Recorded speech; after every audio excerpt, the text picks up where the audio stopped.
Hi, Coach. How you doing? It's okay. You're great. Thank you for your time.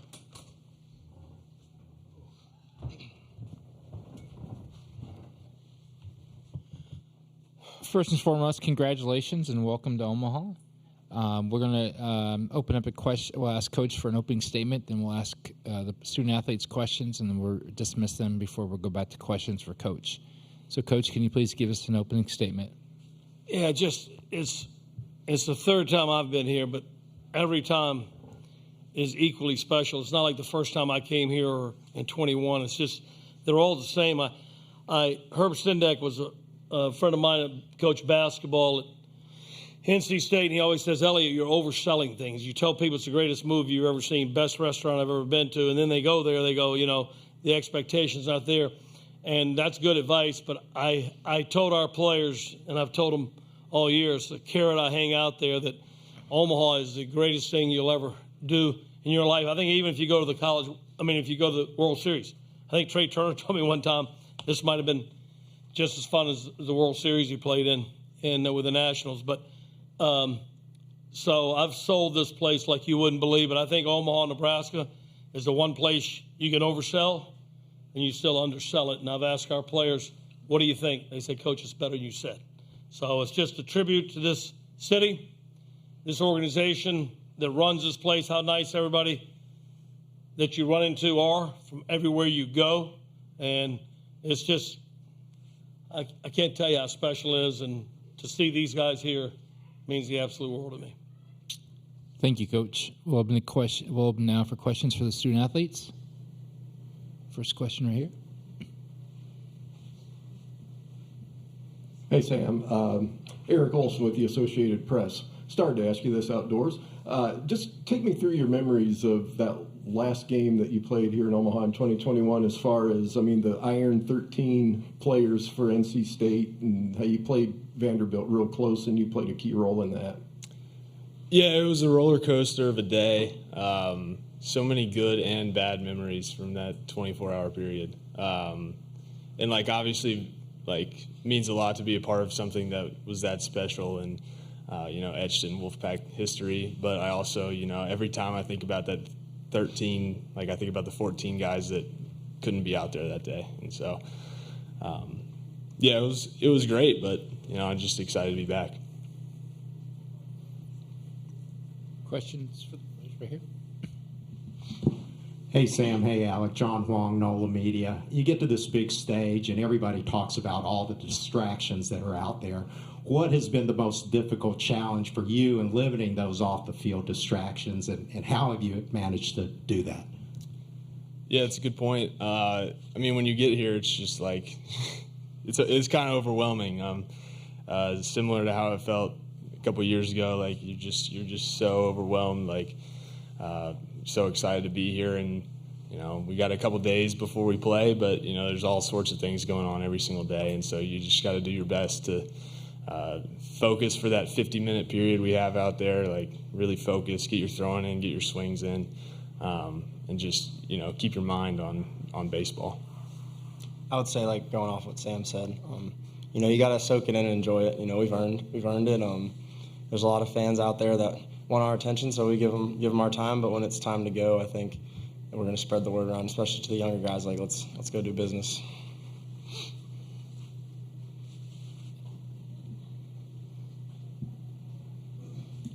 Sam, Eric again with the AP. I just wanted to follow up. Did you ever think you'd get back here after what happened in 21? Is it surreal to be back here?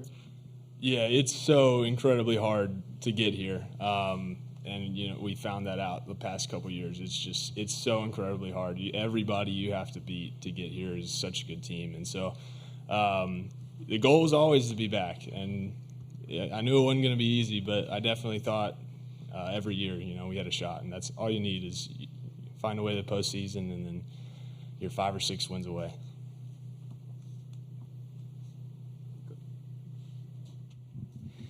Alec, to that point, I mean, you guys have come from a very tough conference, fought it out, and especially playing some really good ball, really good complementary ball the last couple of weeks. What has it been like in the lineup when you got a guy like Sam on that bump, or just a talented bullpen? What's it like batting and still giving your team a chance to pull out wins? I think the biggest thing that gives us is just the confidence, especially as an offense. I think 1 through 9, too, everyone can do damage, especially when there's 2 outs. I feel like we're so confident even with 2 outs in the inning, it's not over.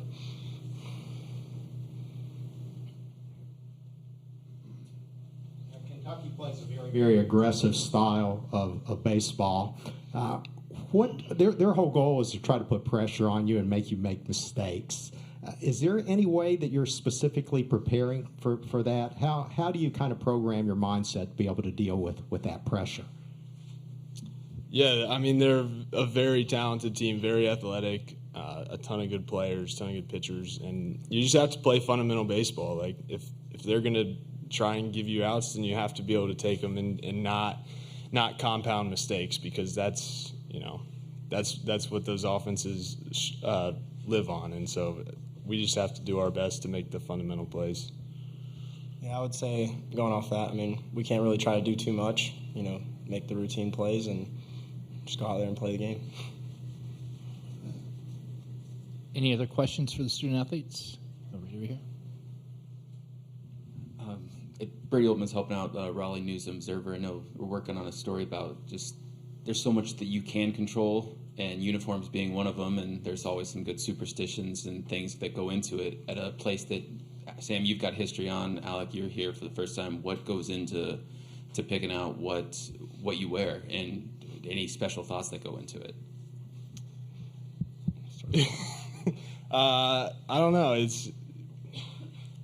We have a lineup of uniforms. Sometimes coach asks me. Sometimes he asks the other guys. Sometimes if he has something he wants to wear, then he might say, "Let's wear this."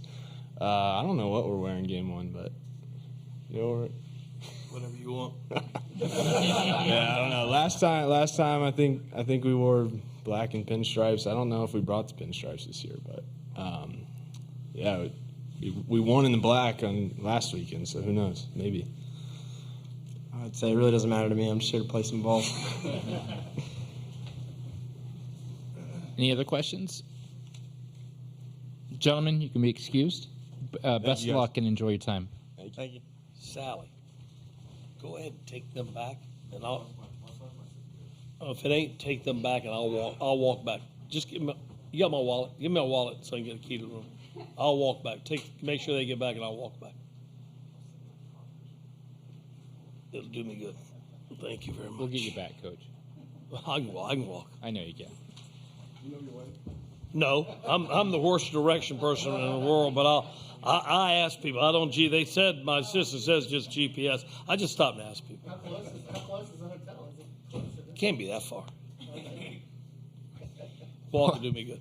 We'll open it for questions. First question for Coach. Back to you.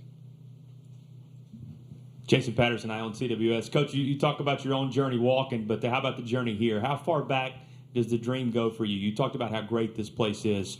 How far back does the dream go, and what discoveries along the way would you attribute to leading a team here? That's a good question, and I think I got a decent answer for it because it's a little long-winded, but this is exactly what you asked.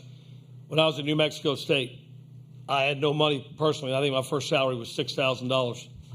The next year I made $11,000. Next year $15,000. My boss kept telling me what a big increase he was giving me, and I was still below the poverty line.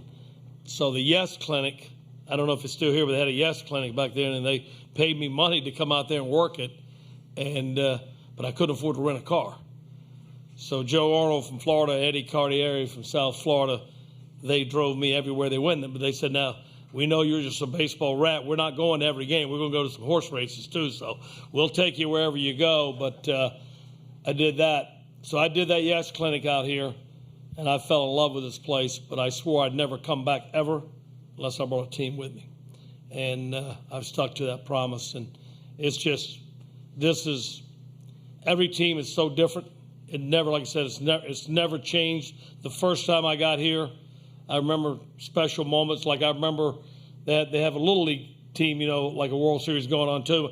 I remember outside my window, I saw 2 of our players playing wiffle ball with one of the Little League teams. I thought it was one of the coolest moments I've ever seen, and there's just so much here to embrace and enjoy. But so coming here every time is the same. It's just magical. And it's if you wake up for Christmas when you're 8 years old and you wake up for Christmas 10 years old or 12-year-olds and the presents under the tree and the anxiousness of Santa Claus coming and all that kind of stuff, that's what this is to me. No matter your age, no matter how many times you've been here, this is the most magical place for a baseball player I think that can ever be. Yeah, Kevin Brockwick, Angels. And, a question was asked earlier about Kentucky's aggressive style. How equipped do you guys feel like you are to handle it in terms of, holding runners on, the catching game and stuff, because they're probably going to run a lot? Yeah, you can't prepare. As I was listening to Sam and Alec answer those questions, if you got to prepare for what a team does right now, you're not going to be ready. You prepare for that in the fall and January, February, and all year long. So if you're not prepared for the style of baseball that Kentucky plays now, you're not going to get prepared this week. So I think we catch the baseball. I think we're pretty good defensively. I think we hold runners pretty good. I think we got some experience. And we may not be ready, but we'll find out. There, then we'll go over here. Hey, Elliott, Eric Olson, Associated Press. Kind of like I was asking Sam, as far as here you guys are back 3 years later, how long did it take for the sting of 2021 to wear off for you, if it has? Oh, yeah. The sting of 21 wore off immediately for me. I remember being in that room at 1:30 in the morning telling the players we were going home, and I didn't see a dry eye or smile the entire bus ride to the airport, entire flight home. And when we got back to the stadium, there was like 2,000 people waiting for us, unbeknownst to us. Total surprise. And as the players walked on the field and we saw 2,000 people in the stands and they had a microphone and I spoke and some players spoke, it's the first time I saw the healing process begin and the smiles come back on the faces. And they knew how admired they were. I think that was America's team that year. Everybody talked about this is America's team. So, but if you're going to do a job and if you're going to, I'll pick our sport, baseball, if you're going to be the baseball coach here, if you try to coach beyond that with that on your mind, you're never going to prepare another team to do. So I put that. There's certain things I can't put behind me, and one's the death of my mother and father, and good friends along the way that eat at me every day. I was talking to Aaron Fitt, like I'd love to have Bruce Winkworth here with me today. He was with me forever, and George Tarantini was always sitting in the crowd, no matter what big game I won. He was like he always found a way to be sitting out there in a press conference like that, but. I've never thought about the sting of 21 since then. It doesn't mean I've forgotten, and it doesn't mean I forgive, because neither one exists. But I don't ever think about it. Go ahead. Who would you forgive? Sir? Who would you forgive? I said I don't forgive. I know, but who would you? Who would be eligible to be forgiven by you? They know who they are. They know who they are. Yeah, and then Noah Fleisch from the Wolfpacker. Coach, your guys' team is the fewest transfers. Of the 8 teams here, you have the fewest transfers, the most guys you've recruited. What does that say about your program to, be able to get to this stage without having to plug so many holes? But when you do, you can find a guy like Alec or Brandon or something like that. Yeah, the transfer portal now, we're all adapting to it. It's a thing that Ron Polk, I remember when we had transfers, whatever it was, 30 years ago, and Ron Polk and I, who's one of the most legendary baseball coaches and smartest minds in all of baseball. We had a cab ride back from Rye, New York to LaGuardia to catch a flight, and we discussed it because they were going to stop the transfer. You had to sit out a year. There was only 4 sports sitting out a year, so it didn't really make sense how you treat so many sports differently. So I understood Ron's point on that, but I didn't like people going all over the place, right? And coaches going to the Cape Cod trying to get somebody else's player. So that's where we're at again. But basically what the transfer portal is right now, Noah, for me, is I've always believed in recruiting high school players and developing them.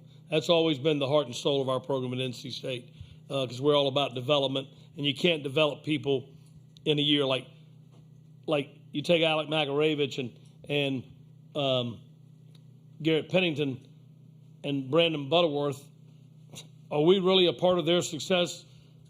Their success was born long before they got to NC State. But when you try to develop freshmen and young men to get better, it takes a while, right? So what the transfer portal is for us right now is what the junior college market used to be for us. You have your players, you develop, you lose somebody to the draft that you didn't expect, or something happens with an injury, and you just try to plug holes with junior college players. Now we're doing that through the transfer portal. But I don't believe in building a whole team through the transfer portal every year.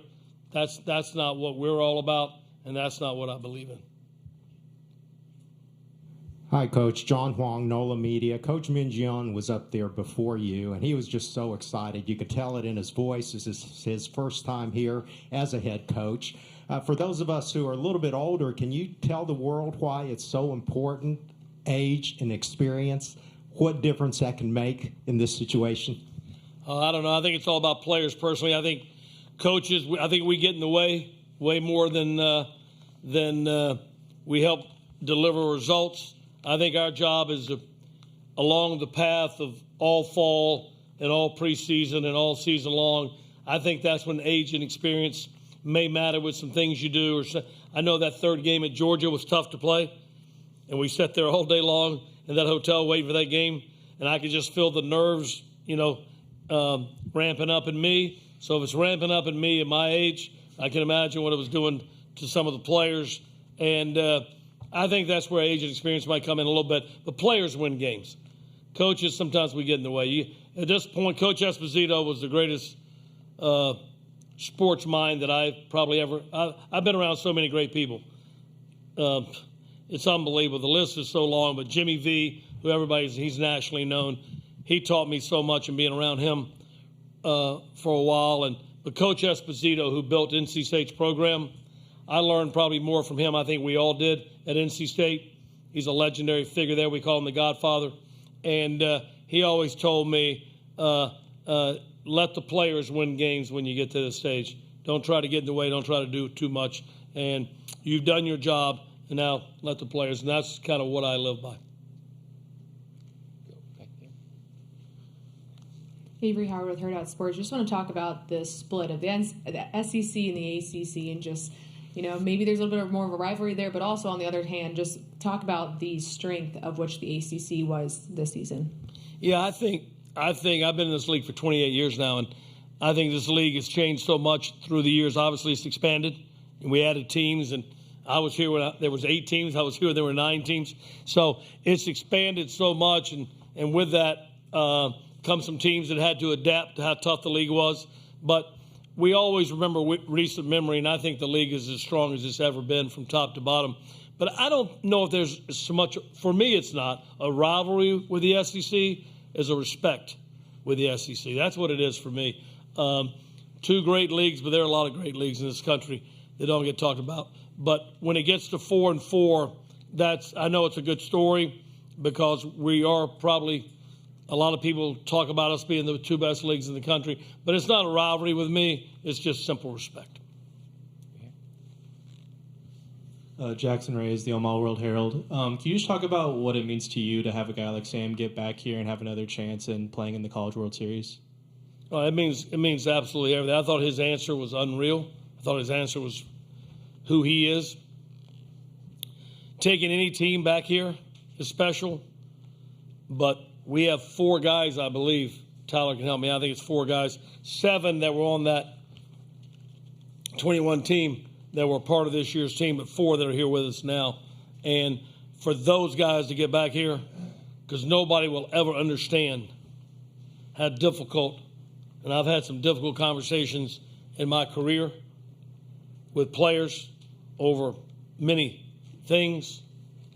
The hardest thing I've ever done is having to sit 27 players who gave their heart and soul and blood and sweat and to achieve a goal of a lifetime and tell them we were going home. So to have those 4 guys back on this trip, it means a lot to me. So with that, Coach, you talked about your long journey getting here. you see a guy like Sam and those guys who have been here before. What have you seen from them to take on kind of that mentorship role with other, their teammates who just haven't been here before? How have you kind of seen them kind of usher those guys who haven't been here since you've been in Omaha already?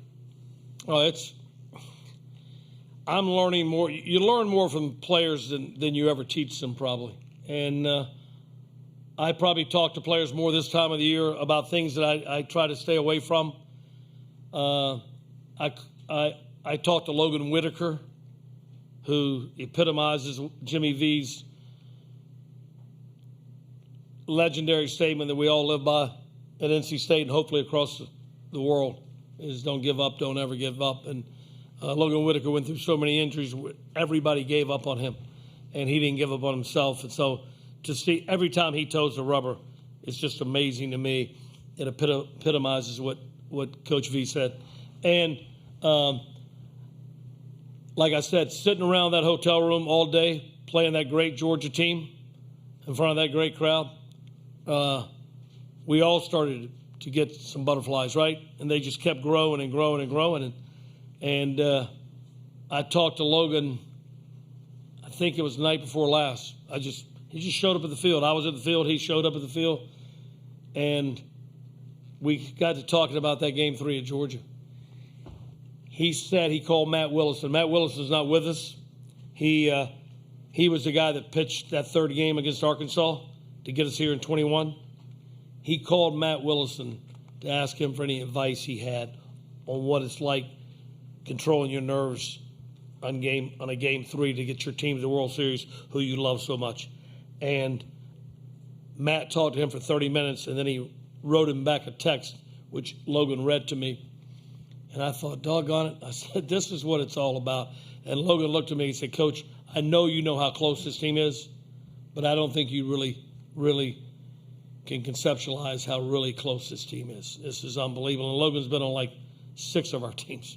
And when you hear something like that from a player, it's what you try to do as a coach. You try to build those relationships to where they play for each other. And that's when it becomes very special. And that's when you feel like maybe you've done your job. Any questions for Coach? Not, Coach, congratulations again, and best of luck this weekend. And thank y'all all. I mean, this is everything here is special, but so is the media. Y'all, I know y'all probably love this event. I'd love to cover it myself. It's kind of cool, and you get to talk to 8 teams. And anyway, y'all been so nice. Thank y'all very much. Thank you. And now somebody can direct me back to the Hilton Garden Inn. just point me